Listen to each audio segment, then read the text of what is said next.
BCB নির্বাচনের অনিয়ম তদন্তে যে কমিটি গঠন করেছিল জাতীয় ক্রীড়া পরিষদ, সেই সদস্যরা 15 কার্যদিবস পরেই এনএসসিতে এসেছিলেন প্রতিবেদন জমা দিতে। এনএসসির চেয়ারম্যান আমিনুল হকের একান্ত সচিব কবির খান 400 পৃষ্ঠার এই রিপোর্ট গ্রহণ করেন। বিসিবি নির্বাচনে অসঙ্গতি পেয়েছে এই কমিটি। ক্রিকেট বোর্ডের নির্বাচনী ব্যবস্থা ও গঠনতন্ত্র সংশোধনের সুপারিশও করেছেন তারা। আমরা অ্যাকিউজ করি নাই, কোনো চার্জ ফ্রেম করি নাই, আমরা কাউকে অভিযুক্ত করে কাউকে তার বিরুদ্ধে আমরা ক্রিমিনাল ট্রায়ালে যেমন 342 মাধ্যমে নিয়ে আসতে হয়, জানতে হয়, আমরা এই প্রসিডিওর যাইনি, কিন্তু ওইভাবে এটা আমাদের সিস্টেম ছিল না।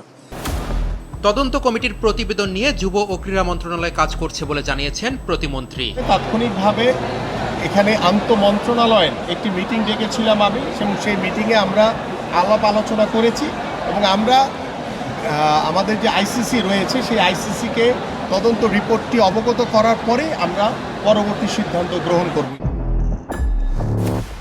এদিকে তদন্ত কমিটি বিসিবির নির্বাচন নিয়ে জানার জন্য সাবেক যুব ক্রীড়া উপদেষ্টা আসিফ মাহমুদ সজীব ভুঁইয়াকে ডাকলেও তিনি কমিটির মুখোমুখি হননি। ওনাকে সময় দিয়ে ডাকা হয়েছিল, উনি আমাদের কাছে আসেন নাই। যাদের সম্পৃক্ততা পেয়েছিলাম তাদেরকে জিজ্ঞাসাবাদ করার জন্য চেষ্টা করছি, তাদেরকে জিজ্ঞাসা করে যা পেয়েছি আমরা সেভাবে সুন্দরভাবে চেষ্টা করেছি, সংক্ষিপ্তভাবে, আমরা কাউকে অভিযুক্ত না করে আমি নিরপেক্ষ যা নির্বাচন সংক্রান্ত যা পেয়েছি সেই সম্বন্ধে রিপোর্ট দিয়ে গেলাম আমরা। কমিটির ডাকে সাড়া না দেওয়ার কারণ ফেসবুকে স্ট্যাটাস দিয়ে জানিয়েছেন আসিফ মাহমুদ। বর্তমান বিসিবি পরিচালকদের পদত্যাগের যে হিড়িক পড়েছে তার জন্য যুব ও ক্রীড়া প্রতিমন্ত্রী আমিনুল হককে দায়ী করেছেন তিনি।